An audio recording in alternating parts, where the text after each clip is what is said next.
Good afternoon, my fellow classmates. I hope everyone is having a great day today. Personally, always had someone in my life who I look up to, or continue to look up to this day. It's like I guess you could say, a superhero in real life. But for any of you have that person in your life that you look up to in particular? Yeah, I'd say a fair majority of you do.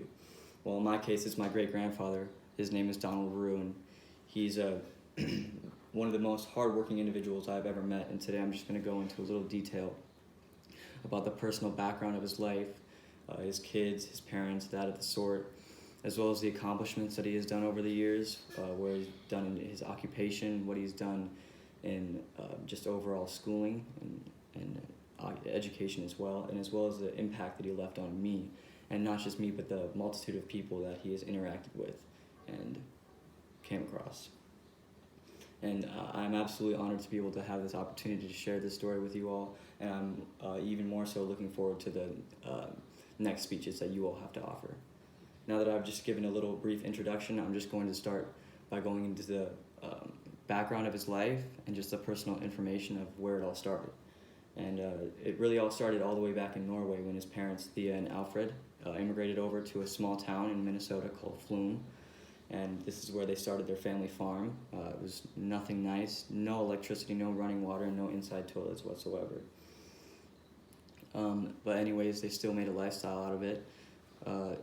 Growing up, my great-grandfather had many siblings. It was 3 brothers and 2 sisters. And meanwhile, this was when he was born in 1924, when it was just in the midst of the Great Depression. So it was no easy task for a family to raise 5 kids.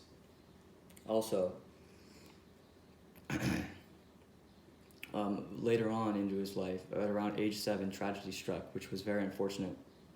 His father suddenly passed away due to pneumonia, like I said, when he was just 7 years old, and from all that stress, his mother was carrying a baby at the time, which caused her to have a miscarriage.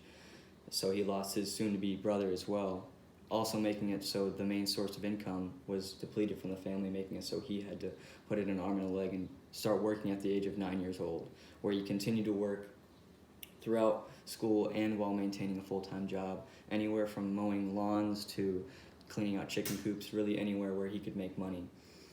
And when he finally got out of high school, he found the woman that he thought he would want to be with for the rest of his life. Her name was Artis, and he said it was love at first sight, quote unquote.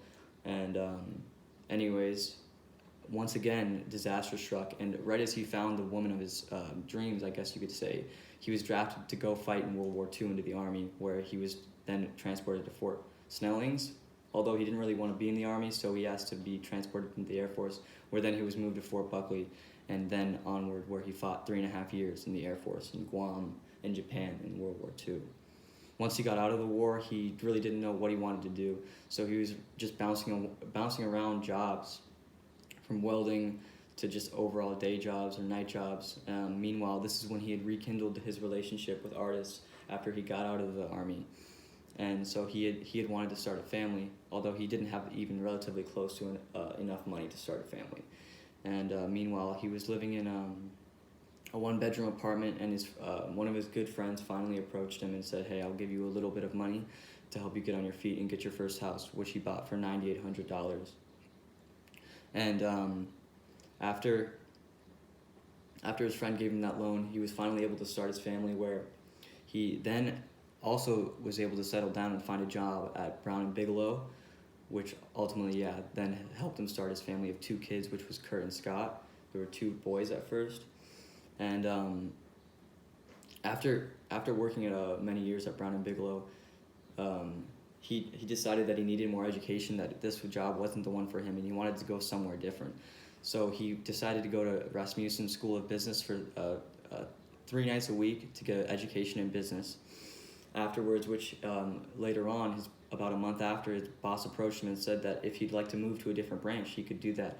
But just the money really wasn't right, and it wasn't working out. So he decided to drop that job and completely quit and start his own corporation called Ruin Associates, where he started in the basement of his house. And the receptionist was his wife, Artis. And as you can see, it was no easy task to start a business from the ground up. If anything, that I'd say that's close to almost impossible, or easily the hardest things to do in a business. So as you can see, he was very resilient when it came to that, and I find that very, very interesting. Also, now that I've touched a little bit about the things he has gone through in his personal life, and just the background of his life, as well as where he's came to today, I'm just going to talk about the basic accomplishments that he has done throughout his life. And to start with, like I had mentioned earlier, he was in the Air Force for 3.5 years, where he got shot at multiple times while flying a B-29 bomber. He was a tail gunner, and like I said, he fought in Guam in Japan, and after the bombings of Nagasaki and Hiroshima, he actually flew over the aftermath and saw the detonation afterwards. After the war, like I said, he started his own corporation and started it from absolutely nothing and built it to a massive, massive company by just starting it with him and his wife. And as well as the fact that he still was able to keep his relationship with his wife for 59 years and with 3 kids, and still being able to take care of them, as well as designing and building the neighborhood that he currently retired in before he passed. Now that I've spoken a little bit about some of his accomplishments and touched base about the hardships that he also had faced, I'm just going to go on to speaking on the impact and how he has left an impact upon my life, and not just me, but many others.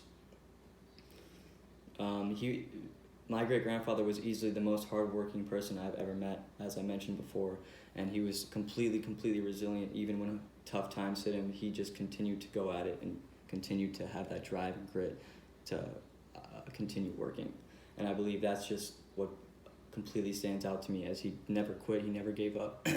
And that just seems to me like if you never continue to go at something, then you'll eventually have that. You'll eventually accomplish that goal. And today, like I had mentioned, I just briefly went over with you all the background of what my grandpa has been through, his personal life and his kids and family and that sort, as well as overall who he was as a person and the way he lived his life. On top of that, the accomplishments that he had throughout his life, whether that be his business or going to the Army. On top of that, his impact that he left onto me and is still continuing to impact me to this day, as well as the impact that he has left on my family. And he always had a special way of greeting someone that always stood out to me. When someone would say, come up to him and say, for example, "Good to see you, Don," he would always have a reply of, "Good to be seen." Thank you for your time today, and I'm glad I was able to share this with you all, and I look forward to the next speeches. Thank you.